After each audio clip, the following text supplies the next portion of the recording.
Pode se sentar.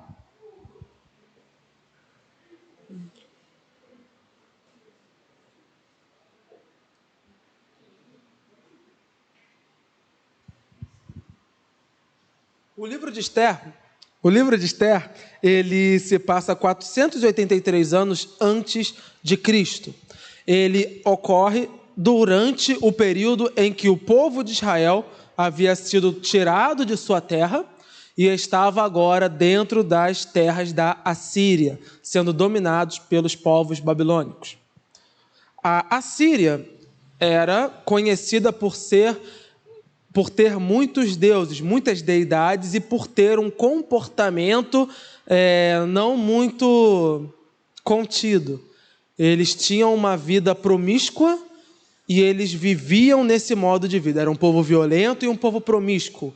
E inserido dentro dessa nova realidade estava o povo judeu. Por quê? Deus havia prometido, quando o povo judeu entrou na terra prometida, se eles se mantivessem fiéis, se eles se mantivessem servindo ao Senhor, Deus os protegeria e os manteria naquela terra para sempre. Porém, se desviassem, se escolhessem um outro caminho, Deus os entregaria nas mãos dos inimigos, e foi o que aconteceu. Deus abriu mão deles, levantou-se um império terrível, que os escravizou, levou muitos escravos e deixou apenas a ralé numa cidade destruída, num país, numa nação destruída. Então agora o povo de Israel está debaixo de um rei que não é judeu, está debaixo de uma opressão, e eles são odiados, há um ódio seletivo sobre eles. Por quê? Porque todas as nações conseguem viver bem uns com os deuses dos outros, porém o judeu não aceita. O judeu não aceita os deuses estranhos e o judeu não se submete àquele tipo de comportamento. E por esse motivo, os judeus acabam sendo odiados dentro dessa realidade. E quem era Esther? O nome de Esther, na verdade, era Hadassa, né? Esther é o seu nome sírio, que seria mais ou menos como se fosse uma estrelinha, como se fosse algo brilhoso, né? Esther. Ela era órfã, e o seu primo, Mardoqueu, ou Mordecai, dependendo da tradução, adotou ela por filha e passou a criar ela.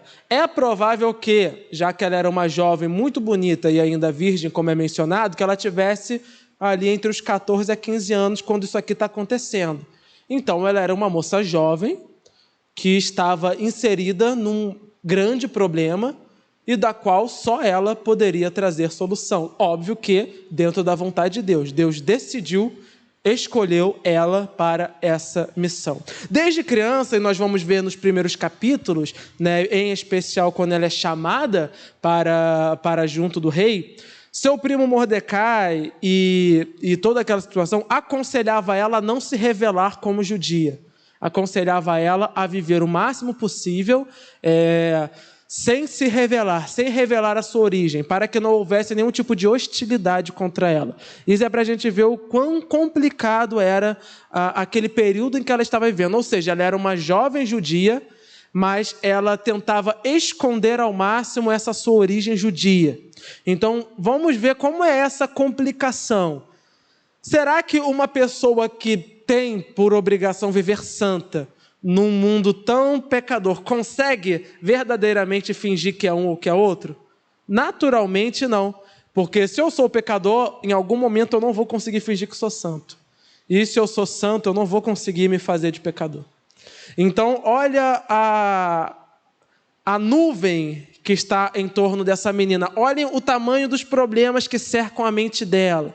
Tudo isso acontecendo. Ela tem que ser fiel a Deus, ela tem que ser fiel à palavra de Deus, mas ao mesmo tempo eles temem as hostilidades do mundo em que ela está inserida. O rei, que é o da qual ela vai ser rainha, que vai se tornar o marido dela, rei Xerxes, ele já foi representado no filme 300. Não sei se alguém já viu, o Rei Xerxes, com o Rodrigo Santoro, todos estranhos, com aquelas coisas ridículas. Ele era muito megalomaníaco. E nós vimos aqui que ninguém mal vestido podia entrar no reino. Então ele era um rei que valorizava muito a beleza exterior. Ele era alguém que gostava muito de ostentar, ele gostava de festas, ele gostava de ostentar tudo que ele tinha.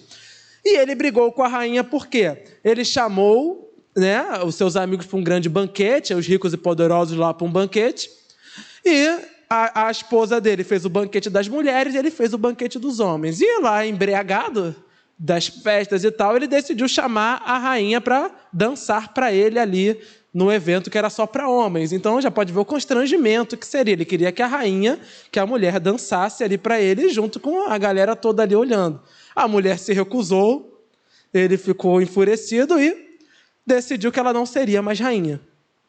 E aconselhado, né, ele já tinha um harém, mas aconselhado pelos seus conselheiros, ele decidiu buscar por aí uma rainha para ele. Então mandou que seus soldados fossem anunciando, que viessem moças bonitas, né, bem vestidas, para que se apresentassem ao rei, para que ele escolhesse uma e, quem sabe, se tornasse a rainha. Elas ficaram meses fazendo somente tratamento de beleza, para posteriormente se apresentar a ele. Então, Esther está inserida em que mundo? Ela está inserida em um mundo coberto de pecados, um mundo que tem uma hostilidade contra o servo de Deus e um mundo que preza muito o exterior, só preza pela aparência. Esse é o mundo que ela está inserida agora. E depois desse longo tratamento aí de beleza, de pompas e tudo mais, o rei finalmente conhece ela e verdadeiramente se apaixona por ela. Não somente pela beleza, mas pela sua pessoa. Ela consegue demonstrar para o rei que a sua principal beleza não era apenas a exterior. Ela o conquista com aquilo que ela é. E por conta disso o rei a nomeia rainha.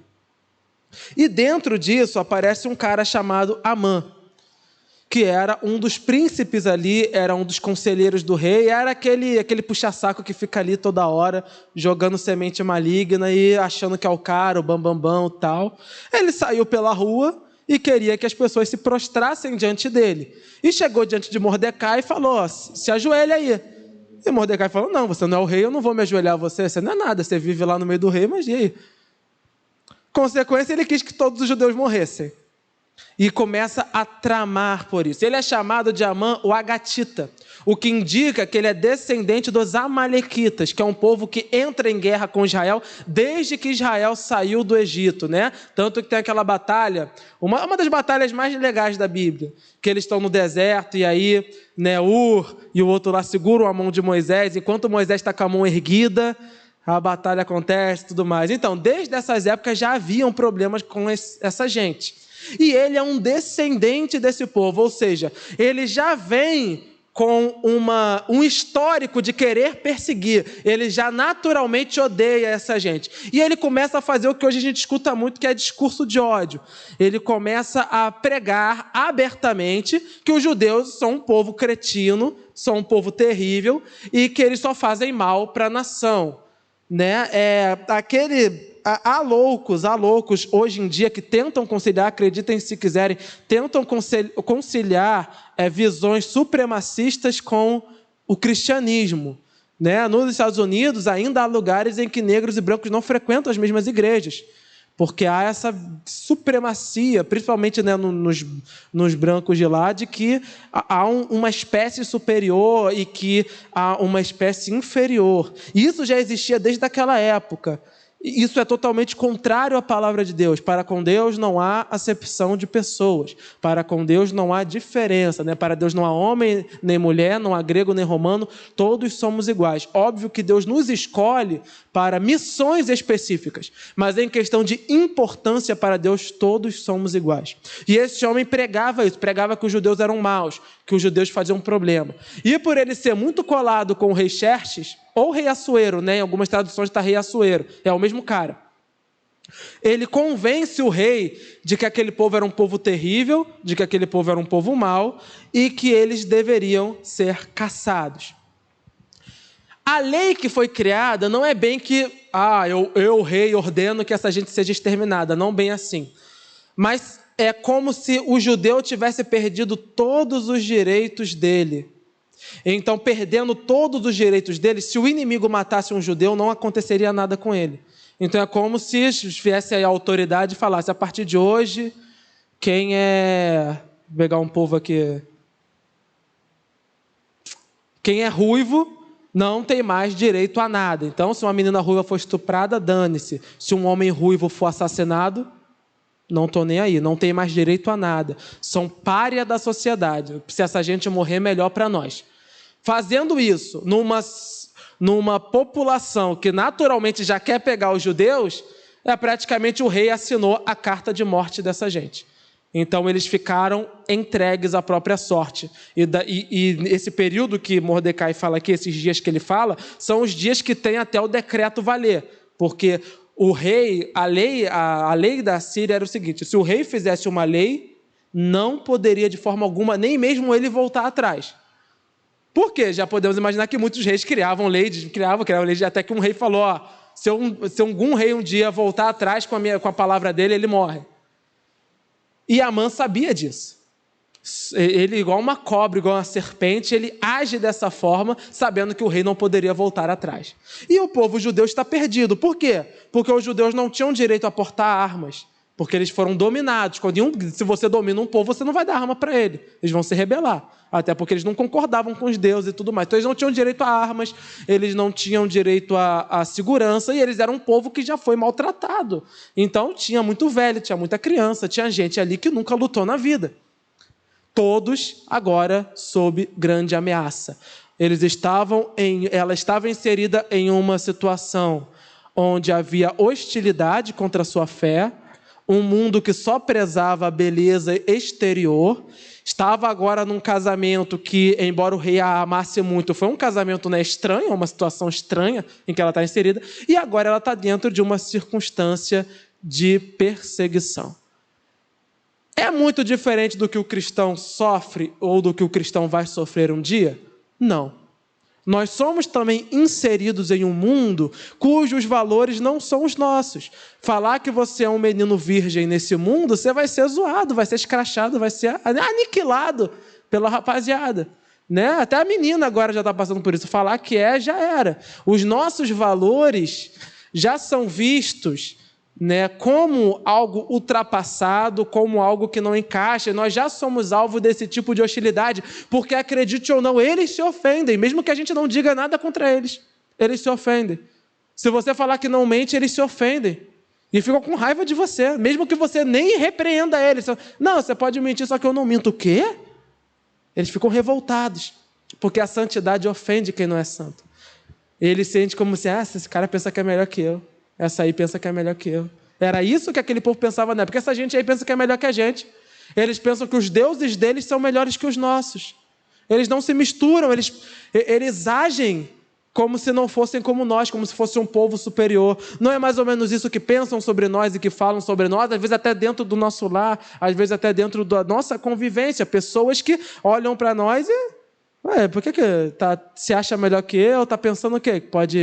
Pode fazer esse tipo de coisa. Então, é um mundo que está inserido, um mundo que só preza o exterior. A gente vê isso também muito, né? Hoje, nós também estamos inseridos nas redes sociais. Dificilmente, a menos quando é no Twitter, né, que a pessoa fala o seu sentimento, mas pegar aí uma rede social que é voltada à imagem, você não vai postar uma imagem lá triste, sofrendo, que desgraça que está a minha vida. Vai postar uma foto, de boa, tal, vai postar uma foto lá bombando, não sei o quê, ou postar a miséria da tua casa. Mas o dia que você viajar, a gente faz isso. Eu faço isso. Eu não vou postar minha casa, as partes que estão no reboco. Eu vou escolher a melhor parte ali, né? Isso se não for na casa dos outros, eu dizer que é minha. Eu vou na casa dos outros, faço. Ontem eu convenci ela a tirar foto do churrasco. Então, o cara estava servindo churrasco, eu falei, bate uma foto aí que eu vou botar na rede social. Eu não vou botar a pizza que todo mundo come, eu vou botar o churrasco. A gente está inserido nesse mundo, um mundo de visão, de aparência. E isso nos atinge. Por quê? O que é considerado belo para esse mundo nem sempre vai ser considerado belo para nós. O tipo de roupa que esse mundo considera belo talvez não seja considerado belo para nós. O modo de vida que para eles é belo, é legal, que cara bacana, que garota bacana, para nós já não é. E principalmente essa valorização do exterior faz com que a gente se esqueça do principal, do nosso exterior, e principalmente como eu estou me portando diante de Deus. Porque na busca dos likes, na busca, né, dos parabéns, na busca das palmas, na busca do sucesso com as pessoas, nós muitas das vezes abrimos mão da nossa identidade com Deus. Nós fazemos aquilo que sem querer Mordecai aconselhou a ela para que ela se protegesse. Nós fazemos isso quase todos os dias. Tentar fingir que somos como eles. Nós tentamos esconder a nossa identidade cristã. Porque sabemos que quando nós expormos essa identidade cristã, muitos amigos vão se afastar de nós.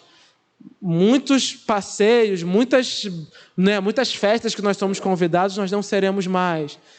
Então nós tentamos fazer isso, tentamos esconder a nossa identidade. Olha, não diga que você é judia, não diga que você é crente. Tenta viver, tenta conciliar isso aí. Mas naturalmente não dá. Jesus já falou sobre isso, não dá para servir a dois senhores. Né? Não dá, eu não consigo fingir que sou do mundo se eu sou um crente firme, porque naturalmente as minhas posturas vão em contra, e o contrário também, eu não consigo ser do mundo e fingir que sou um crente firme, porque naturalmente a santidade vai revelar o que há de podre, o que há de ruim em mim. Então, inseridos nesse mundo tão hostil ao crente, Jesus já falou isso para nós, no mundo tereis aflições. Ele falou para nós sofreremos perseguição dentro do lar, dentro do local de trabalho, dentro, né, dessa sociedade que nós estamos inseridos. E observando agora o momento em que nós estamos vivendo, esse momento de pandemia, esse momento de incerteza, de crise política, quase praticamente o país entrando numa guerra, né? Uns do Lula, uns do Bolsonaro. Se o dia que um falar para pegar o grupo do outro, o nego vai. O nego vai.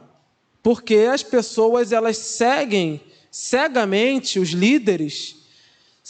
É óbvio que, como crente, nós devemos orar pelos líderes, sim. Independente de quem chega ao poder, devemos orar para que ele faça um bom governo. Como cidadão, eu vou escolher quem vai me representar melhor e eu vou, se quiser, fazer campanha para ele, ok. Mas o nível de campanha que estão fazendo hoje é bem violento e bruto. Tem famílias que não se falam mais, racharam mesmo. Você defende esse cara, eu não vou mais falar com você.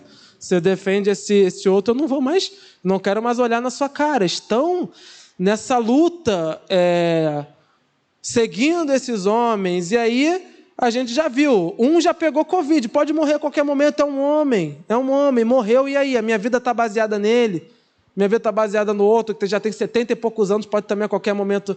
A minha vida tem que estar baseada no Deus eterno. O Deus eterno é quem baseia a minha vida. Por quê? O rei Xerxes era o líder da nação. Os judeus escolheram ele? Não. Mas ele tinha autoridade sobre a vida deles. E aí? Como era esse rei, aparentemente? Ele era um cara que gostava de invadir a terra dos outros, dominar, e gostava de exibir o que ele tinha. Era uma pessoa horrível. Nós vamos vendo, isso é maravilhoso, nós vamos vendo trejeitos de transformação nele conforme o tempo que ele passa com Esther. Ele vai começando a ficar mais misericordioso, conforme ele se mistura com Esther. Não é ele quem modifica ela, é ela quem modifica ele. E isso, é claro, não pode ser um exemplo, né? Já que Esther casou com um cara que não era crente, eu posso casar com uma menina ou com um cara que não é crente. Esther não foi a situação de Esther não é uma situação que nós vivemos hoje. Ela não tinha opções. Ela ia casar com um cara, pronto, e acabou. Não é esse o modo de vida que nós vivemos. Nós temos o direito, graças a Deus, de escolher. Então, escolhamos bem. Escolhamos alguém que honra a Deus. Por quê? Porque amai o Senhor em primeiro lugar. Se a pessoa não ama a Deus, como eu vou me relacionar com ela? Se ela não ama o Senhor, eu posso dizer que eu amo o Senhor em primeiro lugar? Não. Porque a pessoa que eu escolhi para estar ao meu lado também não ama a Deus. Então, a gente tem que pensar nisso. Amarás o Senhor teu Deus em primeiro lugar. É a primeira coisa, amar a Deus. E é o que eu tenho que olhar na pessoa. Claro que aquele que ama a Deus, naturalmente, vai ser um bom par para você. Não adianta ele dizer que ama a Deus e te maltrata, ou ela dizer que ama a Deus e te maltrata. Não ama, nem a Deus e nem a você. Então a gente tem que ter sabedoria quanto a isso, que há muitos que, no meio dos crentes, fazem muito mal aos seus pares. E a gente tem que ter muito cuidado com isso. Não adianta ser crente, tem que ser santo, tem que ser de Deus. E ela é inserida nesse mundo tão perturbado. Quando ficaram sabendo desse decreto, Mordecai ou Mardoqueu foi recorrer para quem? Foi recorrer para Esther, ela está lá no palácio. Eu vou correr para falar com ela, ela está lá. E só que ele se vestiu de pano, de saco, essas coisas. Isso é um costume do judeu. O que isso significa? Significa tristeza profunda. Eu estou tão triste que isso aqui é a minha vida. Sangue de pato. Eu tô aqui no lixo, eu estou no pó. Eu estou vestido de nada, eu estou triste. E ele andava pela cidade assim para demonstrar sua tristeza. E havia esse decreto de que alguém vestido dessa forma não poderia entrar na presença do rei. Principalmente não poderia entrar no palácio. Então ele chama Esther, fala com Esther, Esther também manda ele entrar, não dá. Qual é o problema? Por que Esther não pode sair para falar com ele? Porque ela vive num harém. Ela não sai sem a permissão do marido, ela não sai sem a permissão do rei, ela vive num harém. Vocês entenderam isso que é um harém? São várias mulheres ali e o rei chama a que ele quer. Né? A gente vai ler no contexto que ele começa a gostar mais de Esther do que das outras. Por quê? Porque ele tinha outras. Essa era a realidade que ela estava ali. Quase que uma humilhante e triste. Uma vida humilhante e triste. E Mordecai, Mardoqueu, dependendo da tradução, pede para chamar ela lá. E fala, olha, chama ela aí, ela não vai, não sei o que. Aí mandou recado pelo rapaz lá que cuidava delas. Uma coisa para dizer, esses homens que cuidavam delas geralmente eram eunucos, quase sempre, porque o rei não ia confiar alguém viril perto das suas mulheres. Então eram caras eunucos, então era cara que ela podia confiar, que obviamente também não gostava do rei, não gostava de quem servia ali. Então ele faz essa ponta entre eles e Mordecai anuncia o decreto que foi feito contra eles. E vamos continuar a leitura, versículo 8.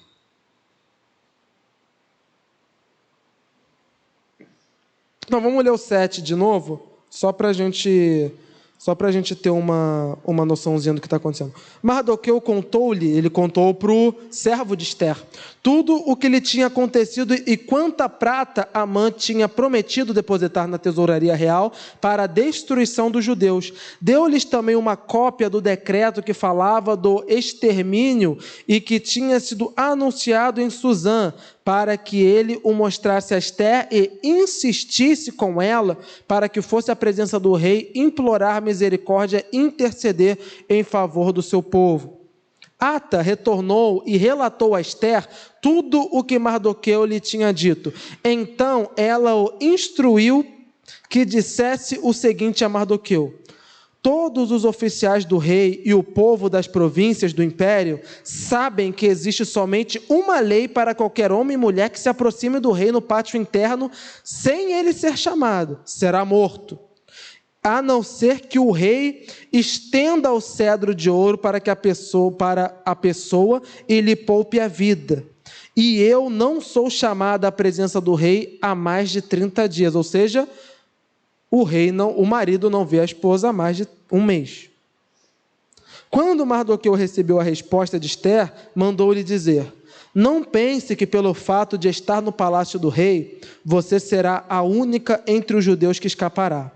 Pois, se você ficar calada nessa hora, socorro e livramento surgirão de outras partes para os judeus, mas você e a família do seu pai morrerão. Quem sabe se não foi para um momento como este que você chegou à posição de rainha? Então Esther mandou esta resposta a Mardoqueu: vá reunir todos os judeus que estão em Suzã. Jejuem em meu favor, não comam nem bebam durante 3 dias e 3 noites. Eu e minhas criadas jejuaremos com vocês. Depois disso irei ao rei, ainda que seja contra a lei. Se eu tiver que morrer, morrerei. Mardoqueu retirou-se e cumpriu todas as instruções de Esther. Então agora Esther está num problema sério. Por quê? Como foi explicado aqui. Nem a esposa, e nem que essa esposa fosse a rainha, ela podia chegar à presença do rei sem que ele chamasse. E os reis, eles ficavam assentados para julgar o povo dentro do seu palácio e mandavam entrar um por um. Então vamos imaginar aqui a realidade da nossa nação.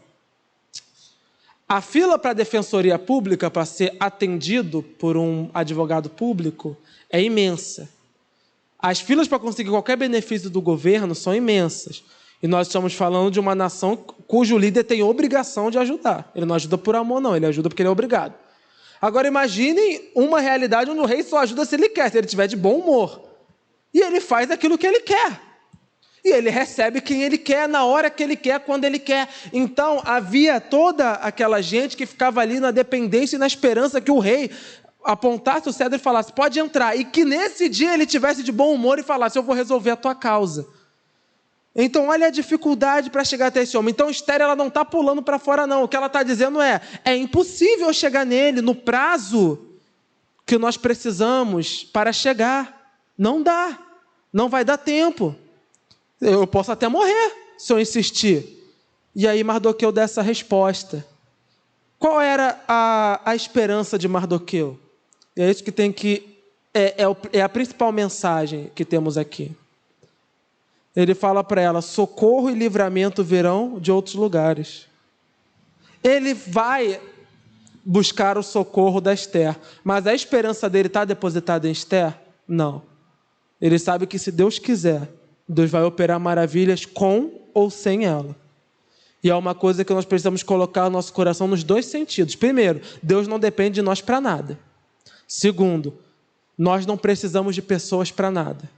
Nós precisamos depender exclusivamente de Deus. Essa resposta que ele deu para Esther, embora parecesse uma resposta dura, era o que Esther precisava para que a sua fé fosse avivada. Porque se Mardoqueu confiava exclusivamente em Deus, a partir desse momento ela passou a confiar também exclusivamente em Deus. Vamos jejuar 3 dias, vamos orar durante 3 dias e 3 noites. Vamos jejuar, orar, eu também, as minhas criadas, nós vamos jejuar e orar, e aí eu vou à presença do rei, mesmo que eu burle a lei, e se tiver que morrer, eu vou morrer. A resposta dele trouxe fé ao coração dela, e é essa fé que nós precisamos ter. Onde está depositada a nossa esperança? Como nós temos enfrentado as dificuldades desse mundo e os desafios que chegam a nós como jovens cristãos? Os desafios dessa sociedade tão corrompida, da qual nós estamos inseridos. Como eu tenho me portado? Eu tenho tentado fingir que sou como eles? Eu tenho vivido de acordo com o modo de vida deles? Eu tenho tentado fazer amizade com eles, eu tenho depositado a minha esperança em pessoas, em celebridades, em homens, em mulheres, eu tenho depositado a minha esperança aí nos youtubers, nas redes sociais, ou eu tenho verdadeiramente confiado em Deus e estou vivendo a minha vida como um servo de Deus real? Porque o valor do crente não pode depender da circunstância, o valor do crente é em todo momento, em qualquer situação. Eu sou crente.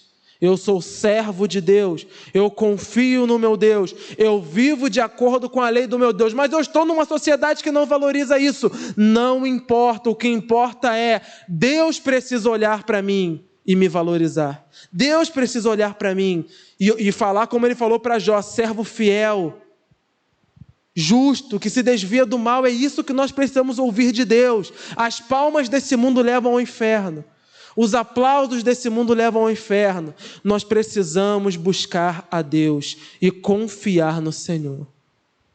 E Esther estava aqui sob perigo de morte. Estava numa situação complicada, porque não dava para saber. Ela não viu o marido há mais de 1 mês. Ela não sabia o que se passava no coração dele, se ele já cansou dela, se ele se ele já está com raiva dela. E ela burlar essa lei, ele vai ficar furioso e querer fazer o mal para ela. Ela não sabe. Mas algo entrou no coração dela. O que foi? Eu vou confiar em Deus. Eu vou ter fé no Senhor. Nós precisamos ter essas 2 qualidades do cristão. O cristão vive de acordo com a lei de Deus e o cristão tem fé no Senhor. Que fé é essa? É a fé de que nós temos um Deus que é poderoso para fazer infinitamente mais daquilo que pedimos, pensamos e esperamos.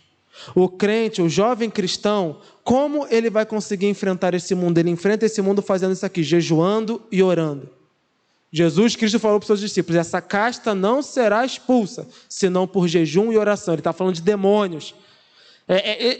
O império das trevas que governa esse mundo que jaz no maligno, esse jaz é de jazer, aqui jaz fulano, morreu, esse mundo que está morto no diabo, Esse mundo não vai trazer para mim esperança, esse mundo não vai trazer para mim nada de positivo. Esse mundo vai trazer para mim atribulação, complicações, dificuldades, mas maior é o que está em nós do que aquele que está nesse mundo. Nós precisamos colocar a nossa esperança em Deus.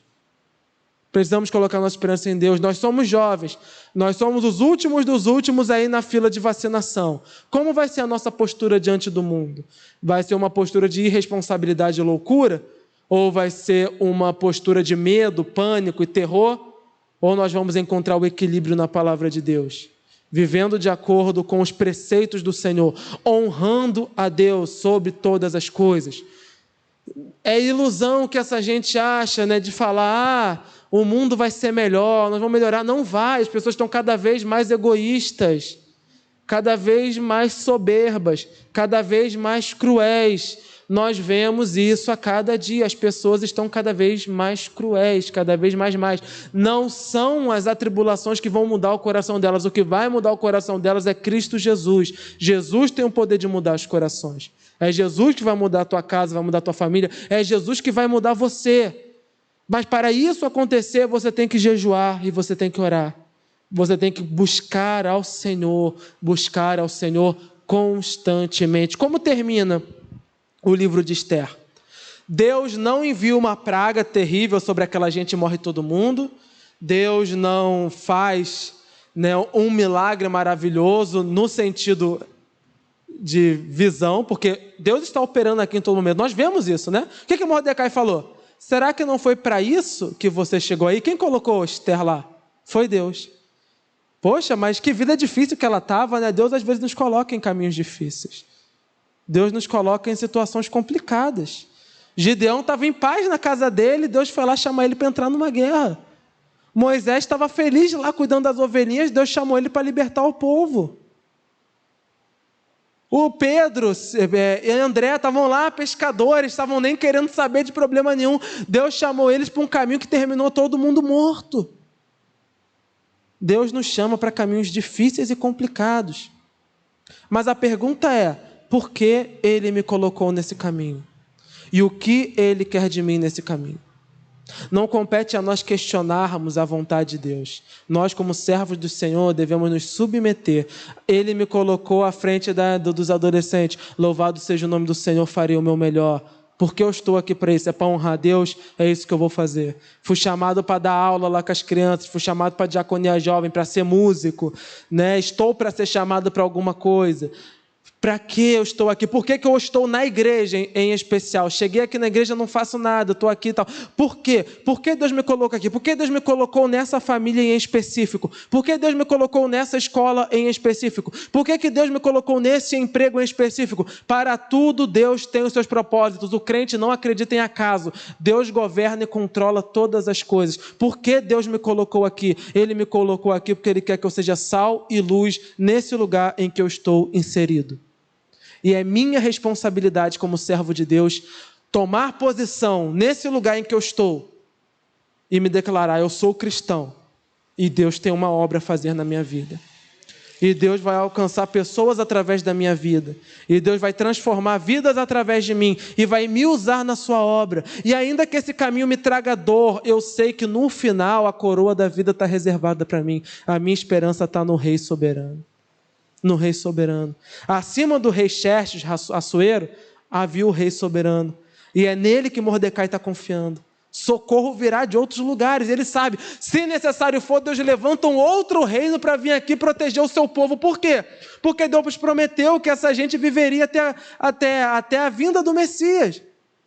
E Deus cumprirá a sua promessa. E conosco, Cristo Jesus prometeu estar conosco todos os dias da nossa vida. Ele cumpre também essa promessa, Ele está conosco. E nos momentos em que nós nos sentimos cercados e ameaçados, o que nós temos que fazer? Nós temos que confiar em Deus. Nós temos que depositar a nossa esperança no Senhor. Nós temos que colocar a nossa vida naquele que pode solucionar, sim, todos os nossos problemas. Sejam eles de saúde, sejam eles de relacionamento, sejam eles financeiros, tudo Deus tem resposta. Em Cristo nós temos resposta para todas as coisas. E o que Esther faz? Eles fazem esse jejum de 3 dias e depois ela chama o marido e Amã também para um jantar. Eles jantam lá, mas aí ela não revela para ele, para o marido, tudo. A Bíblia não especifica o porquê ela não revelou. Se foi por temor, ou se ela queria primeiro preparar o terreno. Mas ela não diz para ele naquele momento. E ela fala, poxa, vem jantar também no dia seguinte. O rei vai. Sabe o que aconteceu quando ela foi na presença do rei? O rei a recebeu e disse que se ela pedisse, ele dava até metade do reino. Ou seja, ela tinha total liberdade de chegar até ele. Ela vivia numa situação onde ela nem viu o marido. Deus colocou ela nessa situação difícil, mas agora ela tem liberdade de chegar ao marido no momento em que quer. Há uma transformação na vida do marido por causa dela. O rei começa a mudar a postura dele. O rei tratava as esposas como algo secundário, mas a partir desse momento ele já janta com ela. Nós podemos orar para que Deus transforme os corações das pessoas? Podemos. Deus muda todos os corações.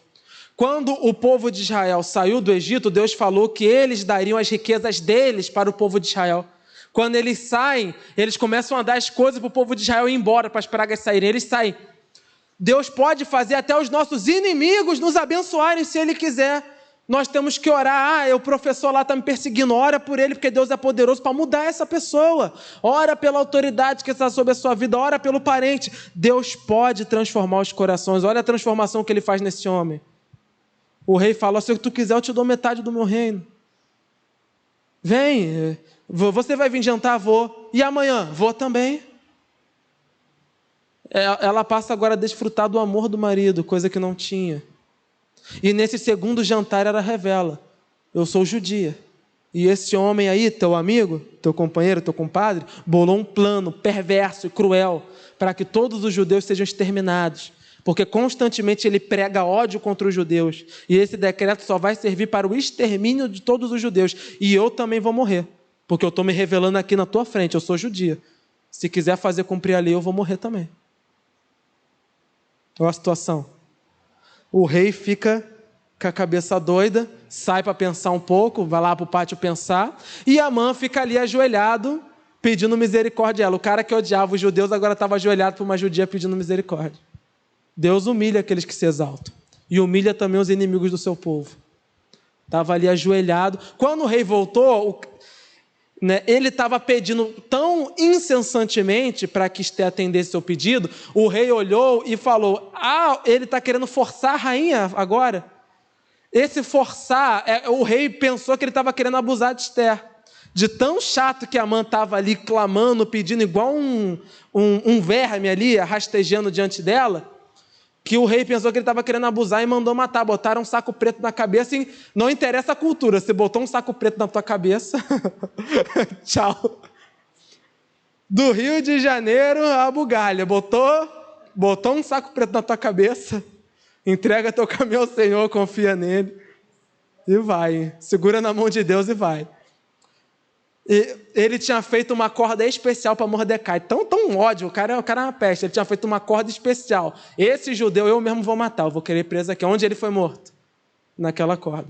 Nós temos que temer os inimigos da igreja? Não. Eles serão, e nem também temos que fazer mal a eles. Eles, se não se arrependerem dos seus pecados, vão se enforcar na corda que eles colocam para nós. Nós temos que confiar no Senhor.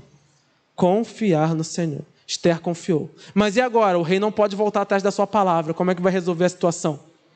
Deus vai fazer um grande milagre, uma maravilha? Não. O que é que o rei faz? O rei dá permissão dos judeus de portarem armas, de se defenderem. O rei dá permissão. Eu não posso voltar atrás, mas eu vou permitir que os judeus se defendam. E vou também aqui com os meus aliados defender os judeus. Quem se levantou para pegar eles? Ninguém. Nem sempre Deus vai nos livrar dos problemas, mas Ele nos dá força para enfrentá-los. Ele nos dá condições de enfrentar os nossos problemas. Eu não estou falando que Deus vai nos abençoar com um pistolão, uma arma para a gente enfrentar o vizinho, enfrentar o pai e a mãe. Nada disso. Eu estou falando de força. Ele me dá força para enfrentar as minhas adversidades. Quando eu penso que eu sou tão pequenininho diante de tantos problemas, Ele me fortalece. Eu posso enfrentar as minhas batalhas. Eu posso enfrentar os meus problemas. Eu posso enfrentar tudo aquilo que está me cercando. E aí vai. Então, sobre todos esses desafios que nós temos para esse ano, a imoralidade do mundo que nós vamos ter que fugir, a hostilidade contra os cristãos, que sempre foi natural e nós sabemos pela Bíblia que a tendência é sempre aumentar. Os problemas naturais da vida, né? Covid, problemas de relacionamento com pai, com mãe, com relacionamento amoroso, etc. Todos esses problemas nós já temos naturalmente, fora os que estão se maximizando agora. Como nós vamos enfrentar esses desafios? Qual vai ser a nossa postura diante disso? Nós vamos nos esconder e fingir que não é conosco? Nós vamos passar a fingir que não somos crentes para ficar de bem com o mundo? Ou nós vamos fazer como Esther, essa jovem de Deus, mulher de Deus, que estava numa situação que ela não queria, vivendo uma vida estranha, mas que quando recebeu o chamado de Deus, se manteve fiel e através de jejum e oração recebeu a graça de Deus e a solução dos seus problemas. Como vai ser a nossa postura? Nós precisamos ser como essa mulher aqui. Em 8 de março é o Dia Internacional da Mulher. Quais são as mulheres que estão sendo cultuadas hoje? São essas que fazem tatuagens em lugares obscenos? Para o mundo. Para nós, qual é a mulher de exemplo? Para os homens também, qual é a mulher de exemplo? Esther. Ela é exemplo para a minha vida. Que mulher de fé e coragem. Que mulher de ousadia, intrepidez. Que mulher de sabedoria. Que mesmo vivendo diante de tudo aquilo, se manteve ali fiel a Deus e fiel ao seu povo. Essa tem que ser a nossa postura. Somente com Deus nós vamos enfrentar os desafios de 2021. Somente com Deus. Sem Ele, sem buscar, sem jejuar, nós vamos nos desviar, nós vamos desistir, nós vamos abandonar o caminho, como infelizmente muitos já têm feito. Mas há uma esperança para nós e nós sabemos disso. Socorro e livramento virão de todas as partes. Deus é o nosso refúgio e a nossa fortaleza. Socorro bem presente nas adversidades. Todas as dificuldades que eu enfrento têm resposta em Deus. Possamos nesse ano buscar mais ao Senhor. Passe a jejuar, passe a orar. Ouça louvores em casa. Venha aos cultos, frequentemente buscar ao Senhor, buscar a presença de Deus, clamar das maravilhas do Senhor. Vamos buscar mais a Deus. Ele vai transformar as nossas vidas, vai transformar a nossa casa, vai transformar, quem sabe, a nossa nação. Vamos orar por esse país que está perdido nas trevas, independente dos lados que segue, está cercado de trevas. Mas há uma luz aqui nesse mundo, a luz de Cristo, que brilha em nós quando nós nos comportamos como servos de Deus. Vamos orar, feche sua cabeça, abaixe sua cabeça, aliás, feche seus olhos, feche sua cabeça, foi terrível. Abaixe sua cabeça, feche seus olhos. Santo Deus, ó Senhor, eu quero ser conhecido por esse mundo, não, ó Pai, como um homem comum, como um jovem comum, mas eu quero ser reconhecido como um servo Teu, Senhor. Ainda que esse reconhecimento traga perigo para mim, ó Deus. Se o Senhor me colocou aqui, é para ser luz, ó Deus. Abençoa-nos, ó Pai. Trabalha nas nossas vidas, Senhor. Muda o nosso viver, ó Pai. Usa-nos, ó Deus, como vaso e instrumento da Tua vontade. Trabalha, ó Deus Todo-Poderoso, nas nossas vidas. Enche-nos, ó Deus, unja-nos, Senhor, para que possamos enfrentar os desafios desse mundo com ousadia e intrepidez, para que possamos, ó Pai, ter sede de Te buscar, de jejuar, de orar, de clamar a Ti, para que quando as dificuldades venham sobre nós, não venhamos, ó Pai, a querer solucionar como esse mundo soluciona, ou não venhamos a querer entrar em desespero, entrar no ódio, entrar na raiva, mas confiar constantemente em Ti. Tu és a resposta para as nossas atribulações. Tu és a resposta para o nosso sofrimento. Olha para a nossa causa, Senhor, nós Te pedimos. Olha para nós, ó Deus. Muitas das vezes o jovem, ó Pai, é desprezado em seu lar porque acreditam que os nossos problemas são inferiores aos problemas daqueles que estão ao nosso redor. Mas Tu sondas e conheces os nossos corações. Tu sabe cada uma das nossas adversidades. Tu sabe as tentações, ó Deus, que estão sobre a nossa vida, Senhor. Tu sabe, ó Deus, as dificuldades que nós temos enfrentado. Tu sabe, ó Deus, a insegurança que paira no nosso coração, os desafios que nós temos pela frente. Ó Deus, age nas nossas causas, ó Pai. Nós te pedimos agora, traz resposta, nos dá sabedoria para que nós aprendamos a saber falar no nosso trabalho, na nossa escola, na nossa casa, aprendamos a solucionar os problemas, ó Pai, de uma maneira santa, de uma maneira apaziguadora, Senhor. Fortalece-nos, ó Deus, fortalece-nos, que percamos tudo nesse mundo, mas que não percamos a Tua presença, Senhor. A Tua presença é o que nós precisamos. E, ó Deus, confirma nos nossos corações a Tua salvação. Porque se o Senhor nos salvou desse mundo, e se o Senhor nos colocou no lugar em que estamos, é porque o Senhor tem grandes coisas a fazer através de nós. Deus, nós nos colocamos à Tua disposição. Faça em nós segundo o Teu querer e usa-nos de acordo com a Tua vontade. É o que te pedimos em nome de Cristo Jesus. Amém. Vamos nos colocar de pé? Vamos, encerrar o nosso culto de hoje. Estou muito feliz de estarmos novamente reunidos. Tivemos apenas 3 cultos jovens no ano passado, devido à pandemia. Se Deus quiser, esse ano teremos muitos. Como eu já falei para vocês, o nosso culto jovem talvez não seja como o que a gente vê por aí, com luzes, fogos, marabalismo, pulo, cambalhota, mas aqui será pregada a palavra de Deus. Venha ouvir a palavra de Deus. É isso que nós precisamos. Nós, como jovens nesse mundo perdido, nós precisamos de Deus, precisamos de palavra, precisamos de pregação, precisamos aprender, precisamos evoluir. Vamos aprender, vamos buscar. Sou seu líder, estou aqui para auxiliar você no que for necessário. Está passando por alguma coisa, vem falar comigo, e principalmente fale com seu pastor.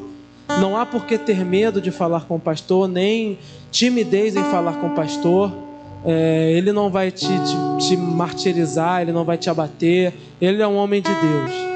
Poucas são, infelizmente, as igrejas que têm homens de Deus hoje em dia. Nós temos, então valorize. Às vezes não precisa nem falar comigo, vai direto ao pastor, ele é o líder de toda a igreja. Podem ficar tranquilos que se você falar com ele, eu não vou ficar chateado em nada, eu não preciso saber de nada da sua vida, só se você quiser falar. Vai falar com ele, se aconselha com ele, é um homem experiente, ele vai saber como conversar com você. Eu já fui muito abençoado, há aqui pessoas que foram muito abençoadas.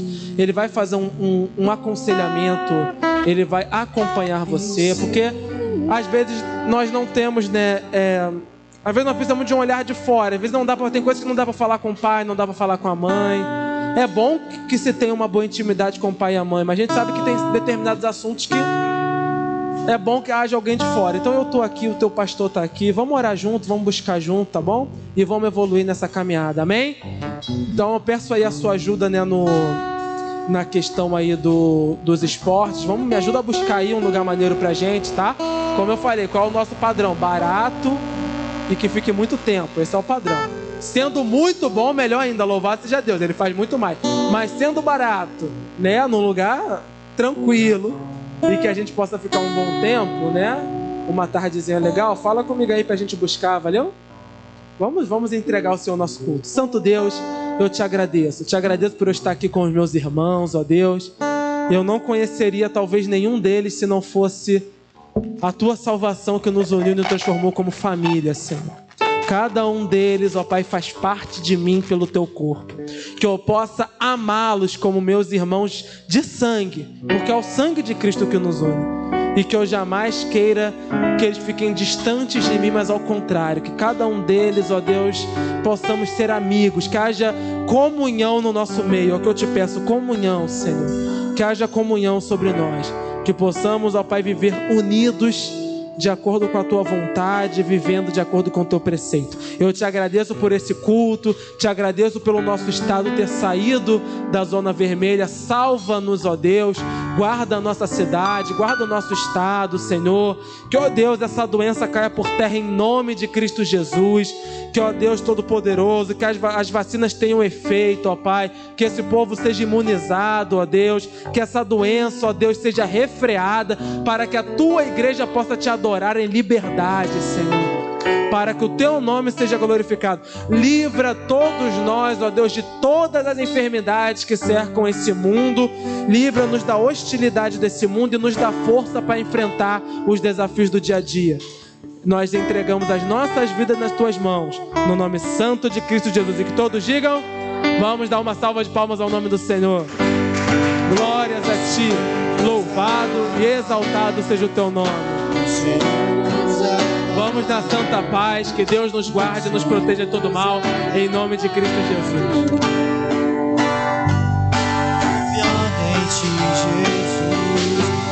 Confiando em nosso Deus,